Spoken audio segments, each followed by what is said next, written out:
Hello, everybody, and welcome to another edition of the Playbook for Performance podcast. I'm your host, Shauna Corden, and we are on week 19 of our 20-week challenge, where we are building our resilience so that we bend instead of break when we face adversity.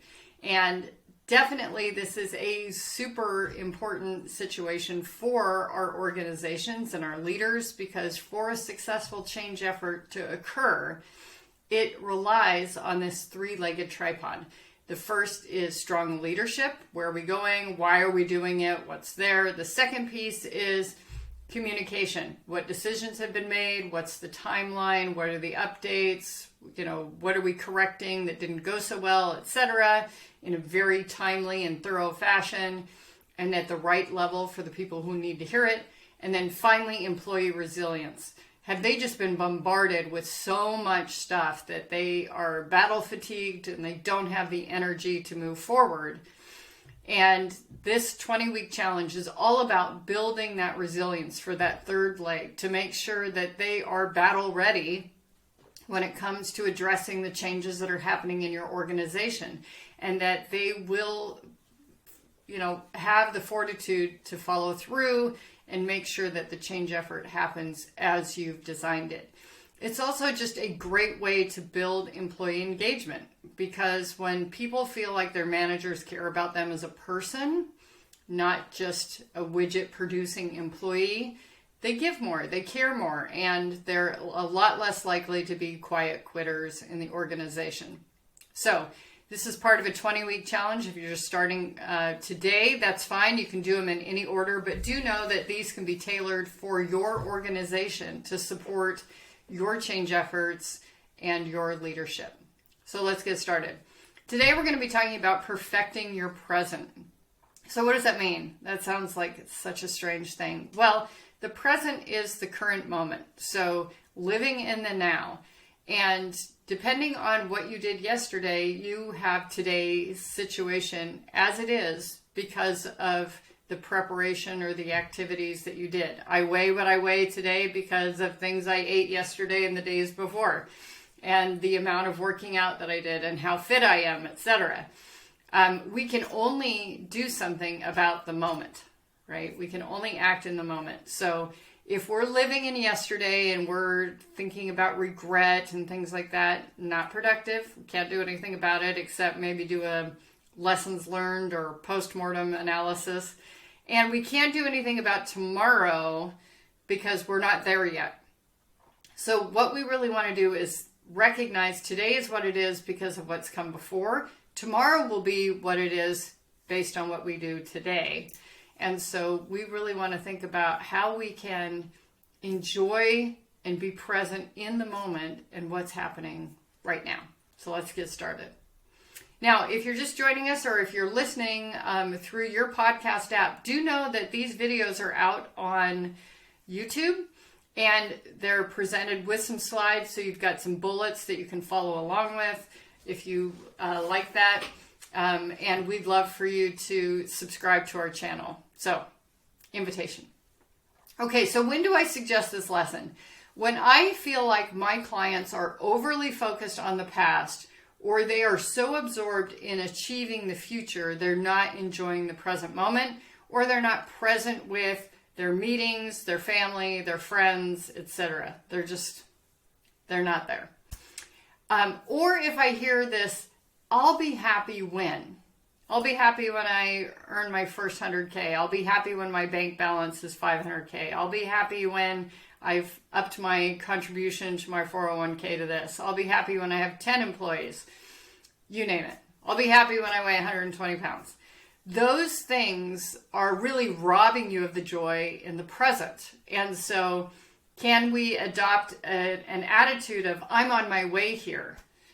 I'm taking the steps to be this, but I'm going to be happy right now.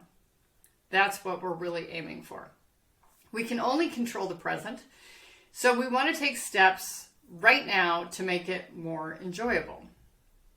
So consider, what made today what it is? Is it a preparation or a lack of?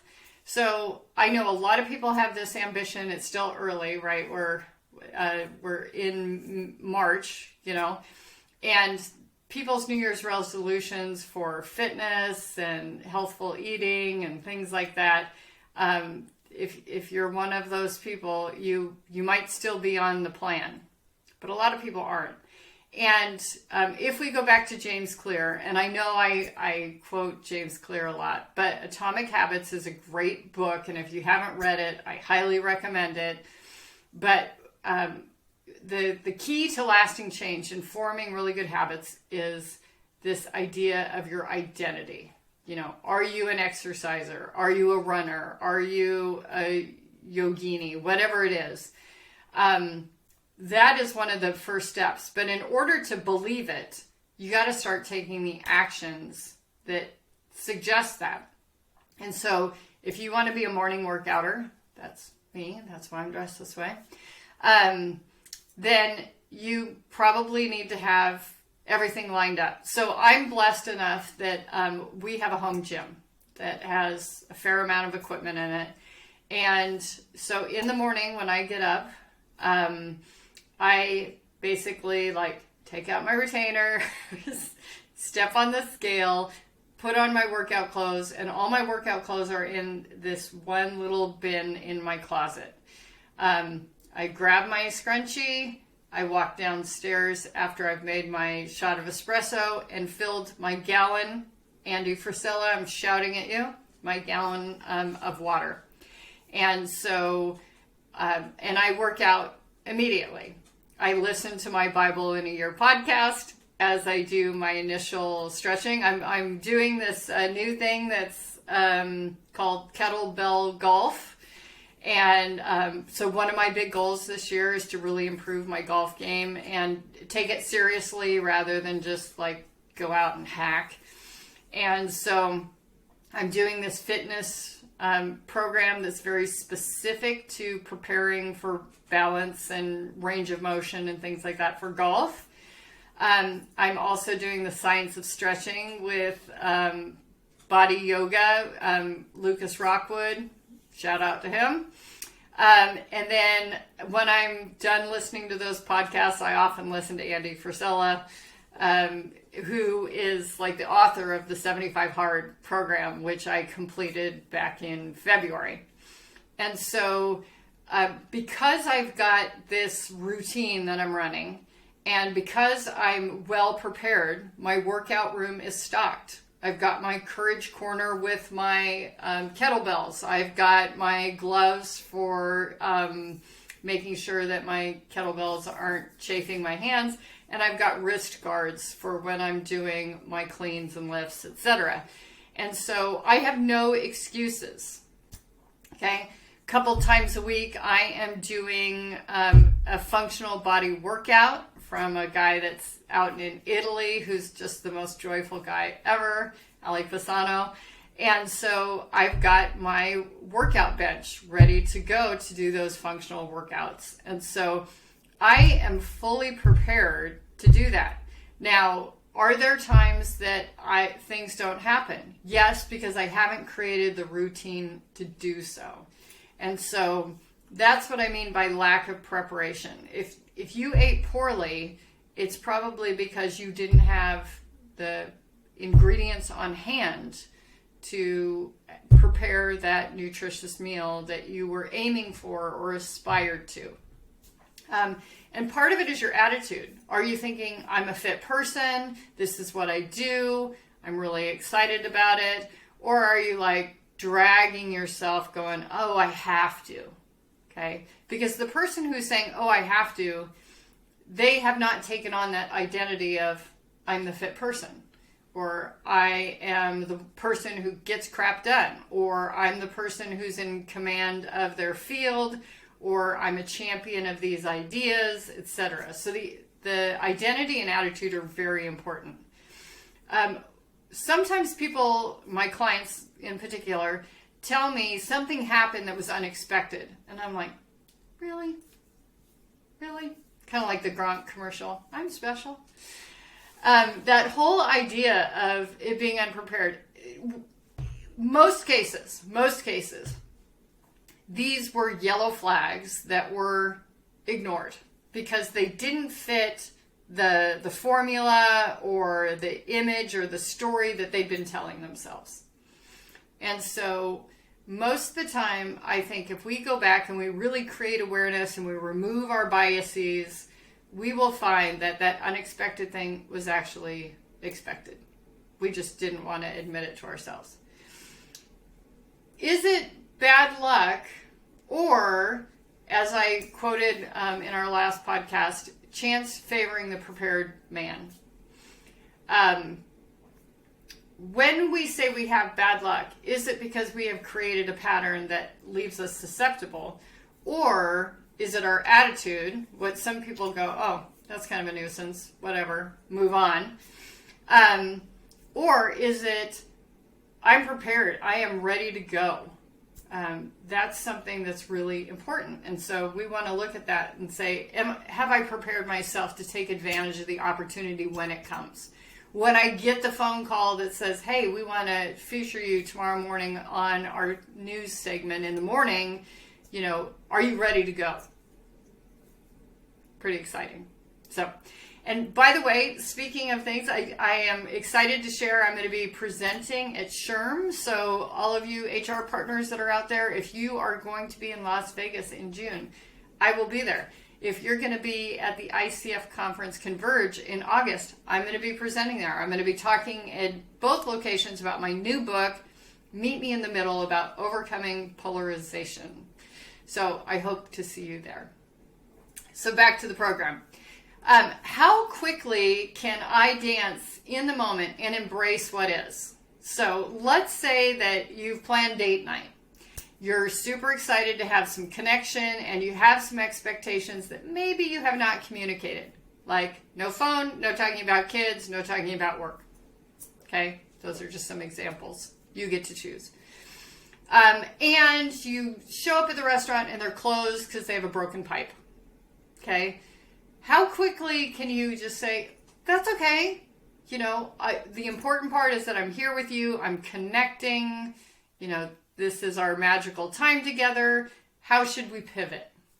Okay. Or, maybe the restaurant's noisier than you wanted or something like that. How much can you choose the healthy attitude that we talked about 3 or 4 lessons ago, right? Choosing that healthy attitude, podcast 78. What is it that you can do to adjust so you can just embrace what is? I am a huge fan of Byron Katie's work.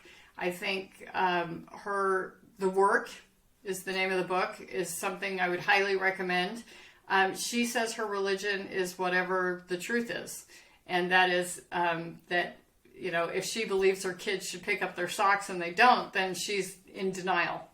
Okay.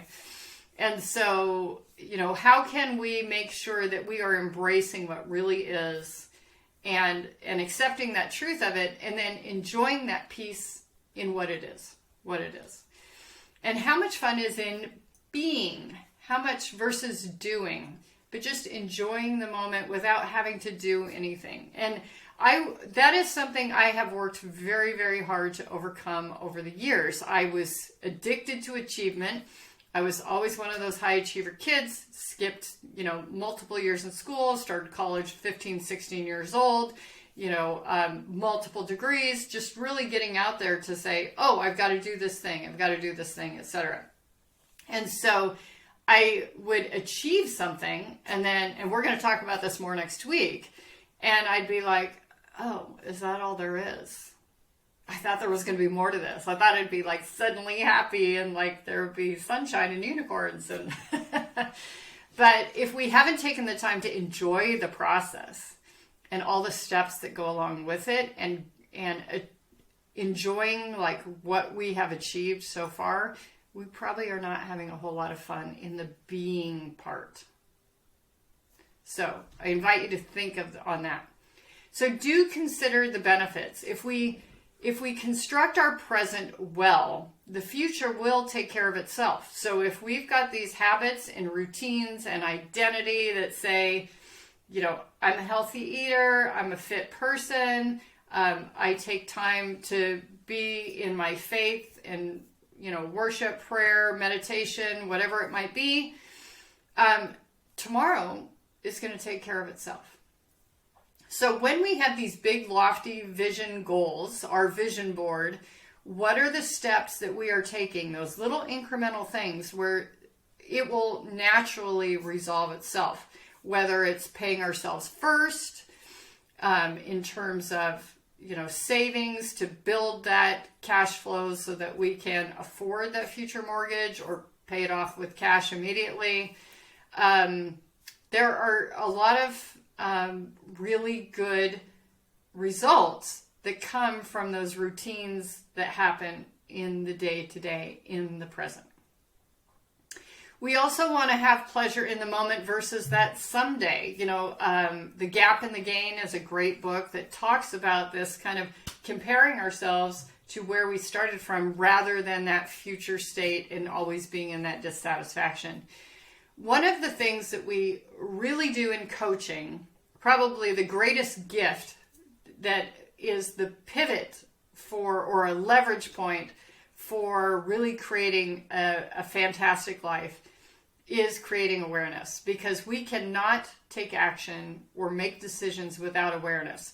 And so if our awareness is, if I continue on this path, I will be overweight, develop diabetes, whatever, that's awareness, and then we can take action on it.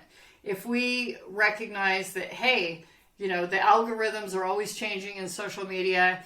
If I don't create my own email list, I'm not going to have anything to market to. If I don't create programs of what the people want, or if I don't nurture my employee base, I am going to lose them, or lose 79% of them, as the Gallup average says, to quiet quitting, right? So what is it that we need to do? What are the actions to be in the present, to be in the moment, and have the future take care of itself? We have to start with creating awareness.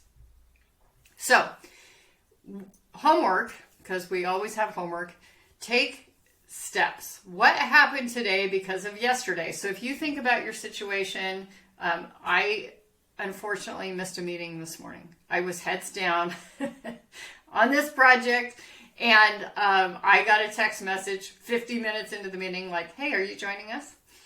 That happened because I didn't look at my calendar right before I went to bed to say, hey, you have this unusually early meeting today. Make note. What is happening today that I think I don't like, and what is great about it? So, as much as I hated missing my meeting with my colleagues, who I truly appreciate, what's great about it? Well, the great thing is I was totally in the flow. Things were moving. I was really excited about the project that I was on. And it was probably a better quality project because I was focused on it and I was in flow versus like, hey, let me squeeze this in before I have this meeting. Okay. And how can I make tomorrow great? What are the things that you could do? So I think we're really good about this when it comes to celebrations like recognized holidays, Christmas, Thanksgiving, etc. We recognize we have to prepare. We clean the house, we shop for the groceries, we prep the meals, we set the table, all of that. And we're very intentional about that because we're trying to create an experience. But what if you use that exact same approach to the holidays or celebrations for your day-to-day life? That you got the perfect jug to keep your water in, that you had a corner of your home that's dedicated to your fitness experience, even if it was just a yoga mat and a strap and a block. That's that little kind of altar to your fitness area, whatever that might be.